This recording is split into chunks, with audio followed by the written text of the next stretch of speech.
The sun beat down on Evergreen Pines like it had signed a contract with the HOA to keep everything painfully perfect. Aubrey Harlan, pulled my dusty SUV into the driveway of the house I once called home. The key still slid into the lock with that familiar click, but that was the only thing that felt welcoming. No waving neighbors from across the street. No, welcome back, banners fluttering from the flagpoles that were only allowed to fly on approved holidays, according to Section 4.2 of the Covenants. Just rows of identical beige houses with lawns clipped to exactly 2.5 inches. Mailboxes painted the exact shade of willow gray, and an eerie silence that screamed conformity louder than any actual scream ever could. I dragged my suitcase inside. The lemon pledge and faint scent of repression hit me first. "Hello, Mom? Sienna?" I called out, voice echoing off the spotless tile. Nothing. Then I heard laughter drifting from the community green across the street. The monthly neighborly potluck that was really just a thinly veiled compliance check dressed up with potato salad. I wandered over, still in my travel clothes, suitcase wheels leaving faint tracks in the forbidden, non-approved gravel path. For long tables were set under the shade sails. Karen Whitaker, our beloved HOA president for the last 8 miserable years, held court at the head table like a queen on her plastic throne. She wore her signature pastel polo with the embroidered president badge, clipboard always at the ready. Her husband Victor loomed beside her, all fake smiles and too tight khakis, the guy who loved just popping by for a friendly inspection. My mom Sharon sat there too, nodding along like a bobblehead. And Sienna, my little sister, now 17 and somehow thinner than when I left, hunched at the far end, pushing a piece of chicken around her plate like it had personally offended her. No fifth chair. No space for the black sheep who dared to challenge the rules last year. "Oh, Aubrey," Karen cooed in that syrupy voice that could curdle milk. "We weren't expecting you back so soon. Did you file the proper return notice with the board? Last I checked, your absence triggered an automatic fine for unoccupied property aesthetic decline." She tapped her clipboard like it was the Bible. The table laughed politely, the kind of laugh people give when they're terrified of being next on the violation list. Mom's smile tightened. Victor didn't even look up from his plate, just kept sawing his chicken with surgical precision. I forced a grin. "I'll grab a folding chair from the shed. Won't be any trouble. We're actually wrapping up," Mom cutting quickly, eyes darting to Karen for approval. "There's leftover casserole in the fridge if you're hungry, sweetheart. Why don't you go unpack?" Sienna hadn't said a word. She sat there staring at her lap, hair hanging like a curtain. When I tried to catch her eye, she turned away so fast her fork clattered. Victor reached across and patted her shoulder in what he probably thought looked like fatherly concern. Sienna went rigid, knuckles white around her cup, breathing shallow like she was counting every second until his hand left. I watched. God, I watched everything. Because I'd left for a year after Karen and Victor tag-teamed me with $12,000 in fines for unapproved emotional support lavender that was 3 inches too tall and a political sticker on my bumper that dared to be visible from the street. They'd smeared me as the unstable agitator at every meeting, and the neighborhood ate it up. I'd escaped to rebuild somewhere rules didn't own your soul. But sitting here now, feeling like a ghost at my own family's table, I realized I might have left Sienna behind in something worse. The next few days settled into a suffocating rhythm. I woke to an empty house. Mom at her job, Sienna at school, Karen probably somewhere circling the neighborhood like a shark in khakis. By evening, I'd learned to make myself scarce, eating in my dusty old room, taking long walks that somehow always ended with Victor's golf cart accidentally pulling up beside me to remind me the sidewalk was for approved pedestrian traffic only. But I watched. Thursday night, the rare family time Mom insisted on happened at the community pool, another mandatory event where Karen handed out violation notices disguised as raffle tickets. Sienna sat curled on a lounge chair as far from Victor as possible. Mom played buffer. "Sienna, honey, show Mr. Whitaker your report card. She got straight A's. Isn't that wonderful?" Sienna shook her head. "It's in my bag." "Well, Go grab it, Victor said, already standing, voice all reasonable concern. I love seeing our kids succeed. Might have some books I could lend for our next project. The change in Sienna was instant. Body rigid, hands clutching the towel like a lifeline. No, I'll get it later. Don't be silly, Karen chimed in from her throne chair, smiling that plastic smile. Victor's just being neighborly. We have standards for a reason, dear. I stepped between them. She doesn't want to go. Leave her alone. Victor's eyes finally met mine, cold, calculating. This doesn't concern you, Aubrey. You've been gone a long time. Everything in this neighborhood concerns me now, I shot back. The memory slammed in. 2 years ago, before I left, I found Sienna crying behind the shed after Victor inspected our yard and suggested she keep her bedroom curtains open for proper visibility compliance. She'd begged me not to tell anyone. I promised. Then I'd run. Now the pieces clicked. The way she timed her pool visits when Victor wasn't around. The new deadbolt on her bedroom door that Karen had tried to fine us for as unauthorized modification. The way she flinched every time his shadow crossed the lawn. I need air, Sienna muttered, bolting from the chair. Let her go, Mom sighed. She's just moody lately. Teenagers, you know. I followed her to the edge of the pool fence. She was picking a loose thread on her shorts. Bug, I said softly, old nickname slipping out. Talk to me. Don't call me that, she whispered. I'm not a kid anymore, but you're still my sister. And something's wrong. Is it Victor? She went statue still. You left. You don't get to come back and play hero. You don't get to fix what you abandoned. The guilt landed like a fine I couldn't pay. She was right. I'd been so busy escaping the HOA nightmare that I'd left her locked inside it. I'm sorry. I'm here now. If he's... Nothing's happening, she snapped, tears already spilling. I'm careful. I lock everything. I don't stay home alone with him. Just leave it alone. She ran back toward the house before I could answer.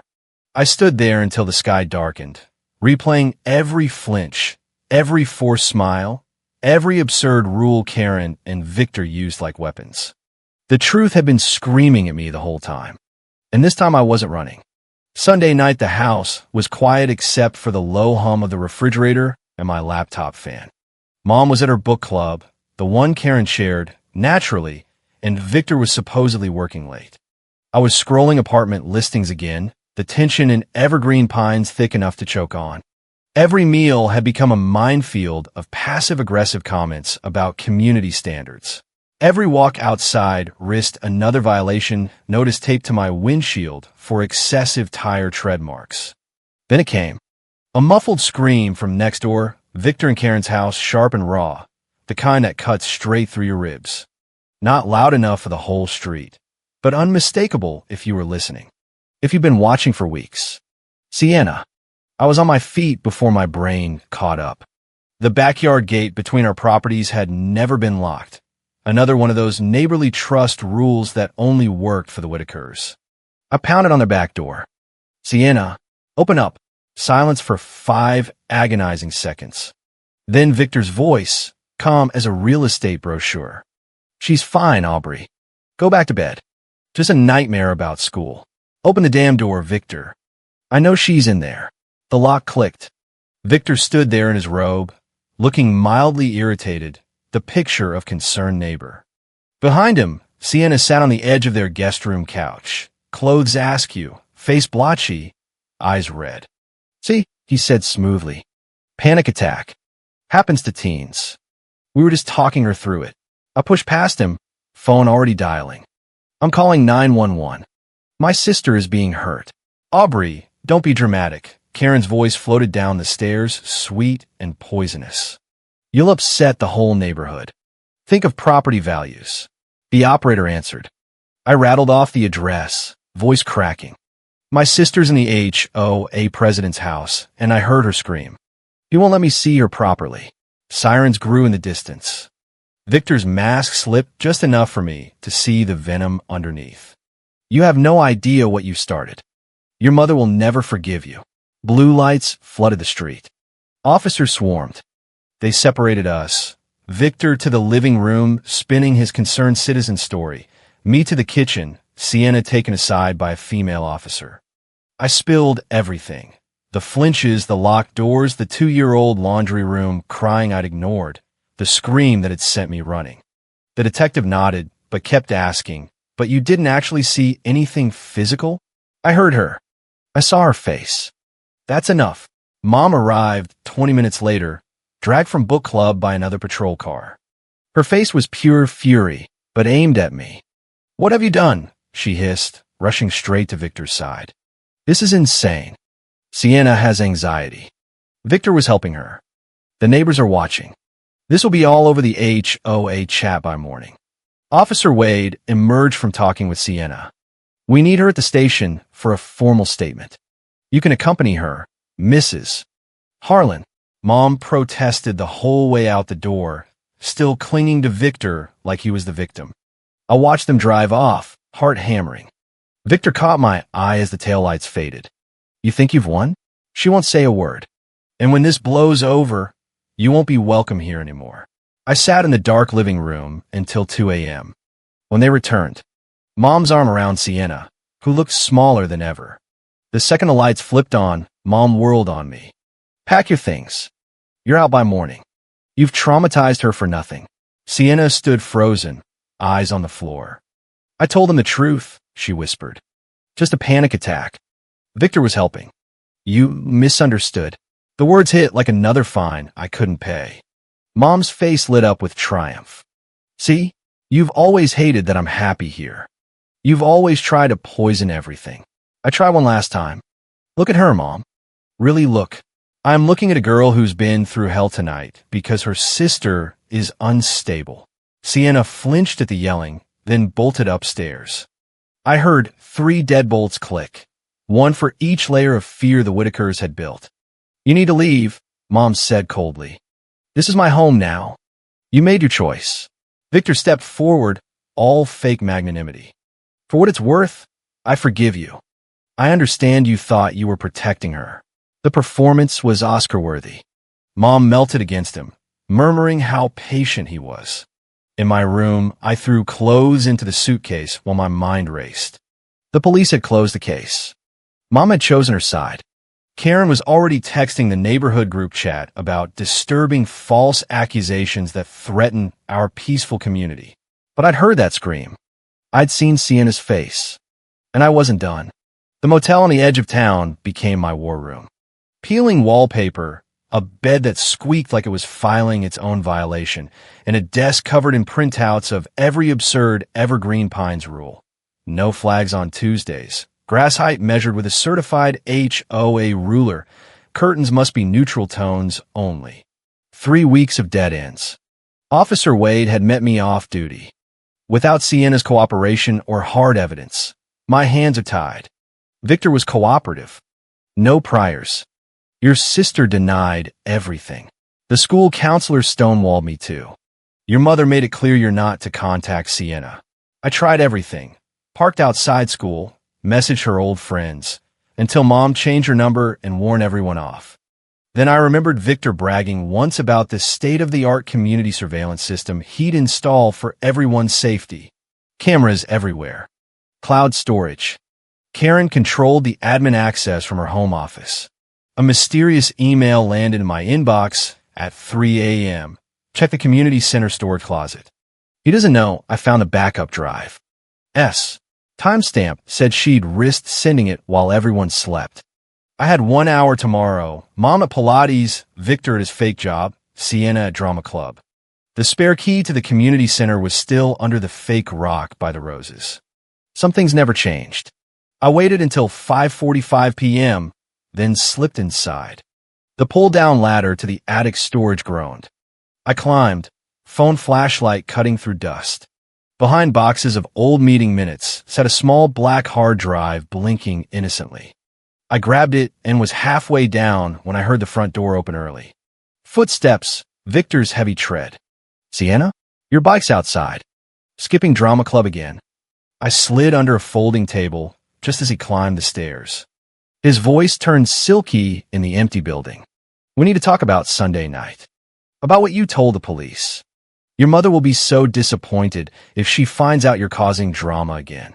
Sienna's reply was barely audible. I said what you told me to. Good girl. But your sister is still sniffing around. A few more incidents, and we can have her declared unstable. HOA board has connections. Or you could just be cooperative like always. I recorded on my phone, audio muffled but damning. When he finally left, Sienna found me in the hallway, eyes wide. He installed private cams too, she whispered. One's the HOA doesn't officially know about. In the bathrooms in my room. Feed goes straight to his phone. The violation hit like a $5,000 fine. We're ending this, I promised. I've got the drive. Back in the motel, I plugged it in. Password protected. But Sienna had slipped a sticky note in the case, her birthday backward. Folders dated back years. Videos. I clicked one at random and slammed the laptop shut, stomach heaving. Not just HOA meetings. Hidden footage of Victor cornering residents, Karen signing off on falsified violation reports, embezzlement from the reserve fund, and worst, private recordings of Sienna changing of other teens, time-stamped and labeled. This wasn't just power abuse. This was a predator hiding behind community standards. I copied everything to 3 separate drives, mailed 2 to safe friends, kept 1. Then I did the one thing they never expected. I created an anonymous account and posted a single edited clip. Not the worst ones, but my own testimony with voice altered. I'm not the only one. The HOA president and her husband have been spying, finding people into poverty, and worse. If you've been silenced by ridiculous rules or threats, you're not alone. Within hours it hit 1,000 views. By morning, 10,000. Comments flooded in. Other residents sharing stories of 6-figure fines for wrong shade of beige, of Victor's inspections that always happened when wives were away. One comment froze my blood. Check the 2018 board minutes. They buried a complaint about cameras in the pool locker rooms. The cycle was cracking, and Karen had no idea how loud the scream was about to get. My phone exploded before sunrise. Officer Wade. Aubrey, what did you do? Your video is everywhere. Past complaints about the Whitakers are pouring in. We're reopening everything. My heart soared. Until the next text from an unknown number. You stupid bitch. Check your email. I opened it. A video of Sienna in her room this morning. Changing. Timestamp fresh. Another message. I have hundreds. Upload anything else and every kid at school sees these. Rage and nausea fought for control. He was weaponizing the same illegal footage that could bury him. But then Sienna's friend Maya called. Sienna ran to my house at 6 a.m. Victor went ballistic when he saw the video, throwing things. Her mom's at work, pretending nothing's happening. She's safe here. Relief crashed through me. I forwarded the threats to Wade, then went live on the anonymous account, voice unmasked this time. He's threatening to release illegal videos of my underage sister if I don't stop. This is what HOA tyrants do. Use shame and fear to keep power. But I won't be silenced. The internet detonated. Screenshots of Victor's texts spread faster than Karen could delete them. Tips poured in. Former board members with proof of embezzlement, parents whose daughters had quit swimming after inspections, a maintenance guy who'd been fired for questioning the extra cameras. Then a woman named Linda Garrett went live. I reported Victor in 2018 for suspicious footage. Karen buried it, transferred him to another committee, called me hysterical. I kept copies. Phones rang nonstop. Reporters. Wait, but the call I dreaded came from Mom, voice broken. Aubrey, is it true? The neighborhood group chat is exploding. People are tagging me. You know it's true. You've always known deep down. Silence. Then raw sobbing. I thought if I just kept the peace, if I followed the rules. Mom, where's Victor? He left after the video. Packed a bag. I'm at the station now. They want to talk to me. Aubrey, I'm so sorry. Get Sienna. She's safe at Maya's. Keep her there. By noon, Victor was wanted for questioning. By evening, Linda had delivered her 2018 files. 3 more families came forward with stories of daughters targeted, of fines that bankrupted them until they sold and fled. Victor's car turned up abandoned at a truck stop 2 states away. Accounts drained. Phone smashed. The coward ran. I sat in the motel, watching the story explode. The hard drive was now in police custody. Sienna was safe with Mom at a relative's. But it didn't feel like victory. It felt like the neighborhood after a hurricane. Trees down, roofs torn, but the sky finally clear enough to breathe. 2 weeks later, the FBI was involved. The drive contained footage going back years, not just of Sienna, but of other girls' falsified reports skimming from dues. Evergreen Pines faced lawsuits. Karen was suspended pending investigation. I'd moved into a small apartment closer to Sienna. She stayed with me most nights. Mom started therapy, group sessions, apologies that came in waves. Trust rebuilt slowly, brick by brick. One quiet Tuesday, Officer Wade called. We found Victor. Motel in Nevada. He took his own life. Left a note claiming innocence, saying the allegations ruined him. I felt nothing, then everything, then nothing again. Sienna put down her fork when she saw my face. He's gone, she asked quietly. I nodded. She was silent a long moment, then whispered, good. The internet split. Some called him a victim of cancel culture despite the mountain of evidence. Most moved on. But for the survivors, it felt incomplete. No trial, no face-to-face justice. Yet something bigger had started. A podcast producer reached out. We want to focus on the system that protected them, the HOAs that shuffle predators and bury complaints to protect property values. I agreed only if Sienna was comfortable. She surprised me by saying yes. I was silent for so long. Maybe talking helped someone else speak sooner. The podcast, Open Secret, launched 3 months later. My voice clear now. Linda detailing the 2018 cover-up. Other residents sharing how Karen's rules had isolated them until they couldn't fight back. Sienna's episode hit hardest. People asked why I didn't tell. I did. With every flinch, every locked door, every time I timed my showers when Victor wasn't home. The signs were there. The neighborhood just didn't want to see them. The response was overwhelming. Teachers reconsidered suspicious behavior. Parents questioned sudden changes in their kids. New complaints flooded HOA boards across the state. Evergreen Pines faced a class action suit. 2 administrators were fired. New state legislation passed requiring camera disclosure and independent audits. It wasn't enough. It could never erase what happened. But it was something. Mom sold the house. Too many ghosts, she said. She moved to a condo and started speaking at community meetings about recognizing HOA red flags. Some days I could forgive her. Other days the anger still burned. Healing wasn't linear. Sienna graduated with honors. Her essay on surviving neighborhood tyranny earned her a full ride. At her party, she pulled me aside. The worst part? I thought staying quiet protected everyone. Mom's piece, the perfect lawn image.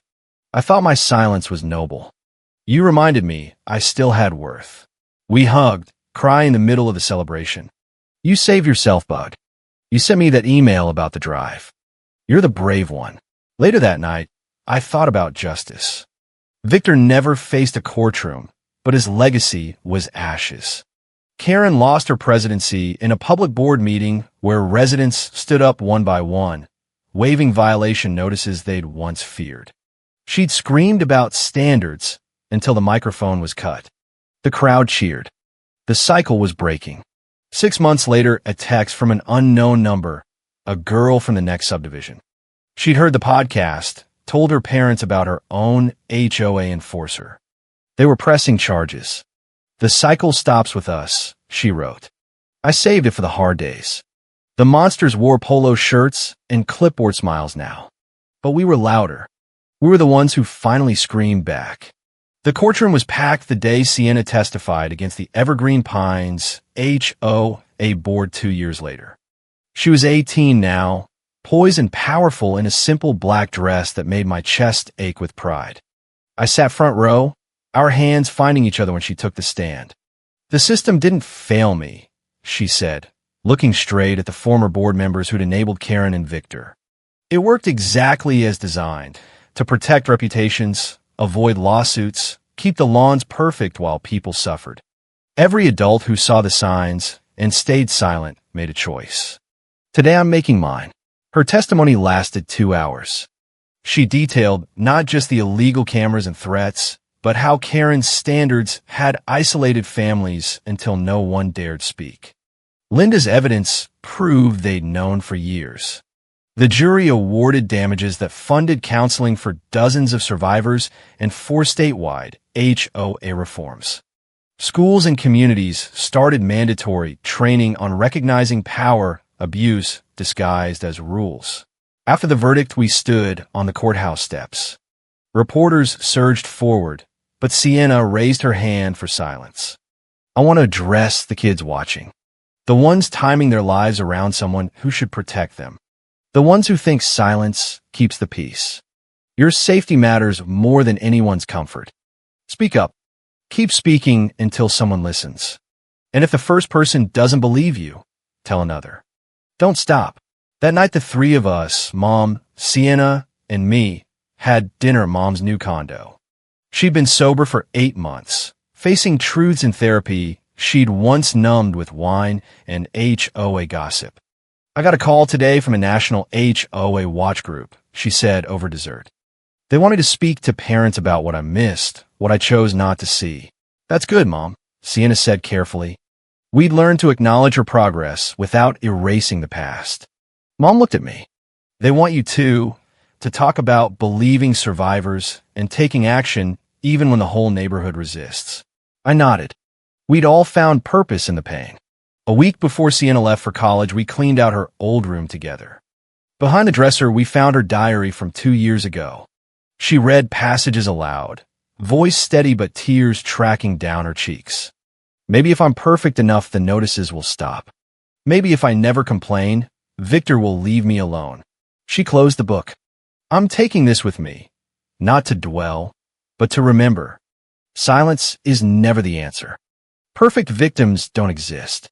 Survival sometimes looks like triple locks until someone finally hears your scream. On move-in day, at her dorm, I helped arrange her things. No locks on these doors anymore. Her roommate chattered about normal college things, classes, parties. I watched Sienna laugh, really laugh, and for a moment the weight lifted. As I prepared to leave, she hugged me tight. Thank you for coming back that day. I know you had your own reasons for staying away, but thank you. Thank you for surviving until I did, I whispered back. The drive home was quiet.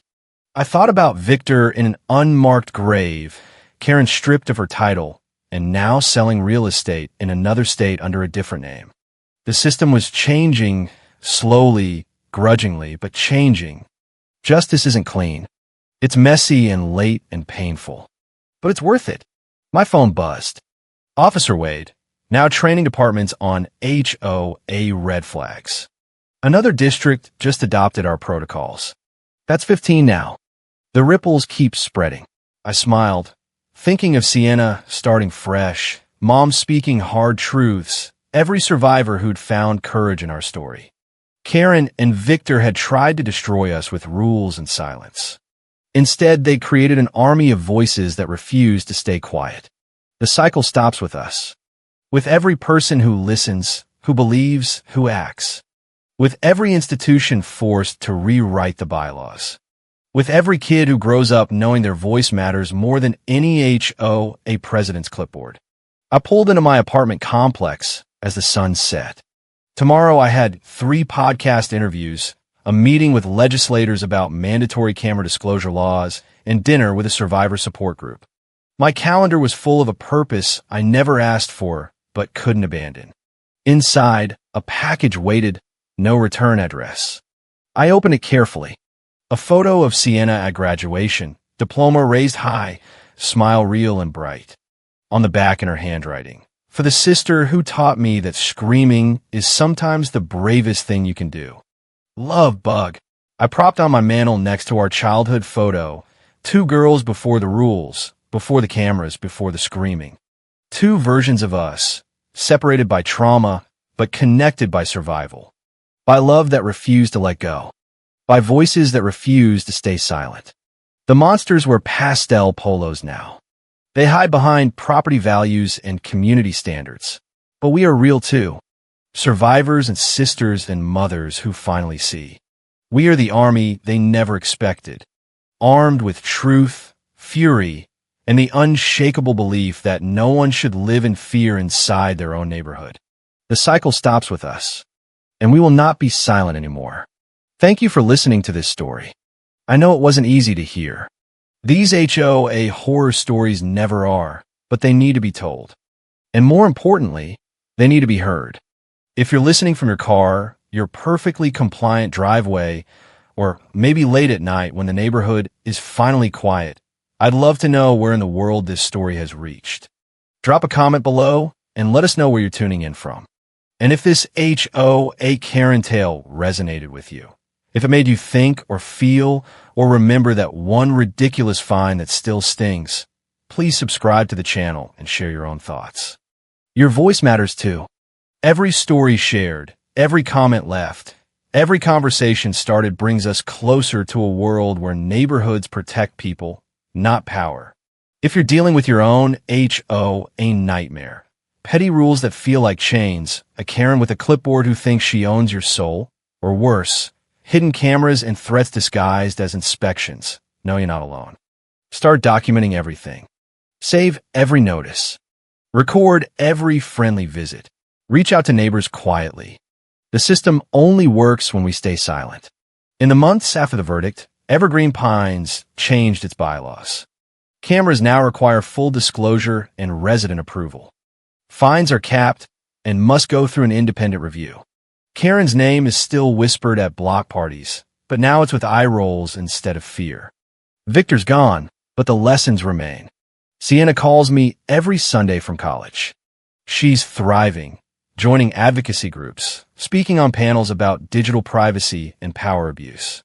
Mom's advocacy work has grown. She helped pass a state bill requiring HOAs to publish financial audits. Me, I'm still here, telling these stories, reminding people that the scream you hear might be the one that saves someone. Last week, I got another text from that unknown number, the girl from the next subdivision. Her case against her own HOA enforcer is going to trial. The cycle stops with us, she wrote again. I read it on the hard days when the weight feels heavy, because it does stop with us. With every survivor who refuses to stay quiet. With every family member who finally believes. With every community that decides perfect lawns aren't worth broken people. So if you're sitting in your house right now, staring at a violation notice for your wind chimes being too audible, or watching your kid flinch when the HOA president walks by, remember Aubrey and Sienna. Remember the hard drive that changed everything. Remember that 1911 call can topple an empire. The monsters are real. They wear lanyards and pastel polos and smile while they measure your grass. But we are real too. Louder, braver, and we're done measuring our worth by their rules. The cycle stops with us, and we will not be silent anymore.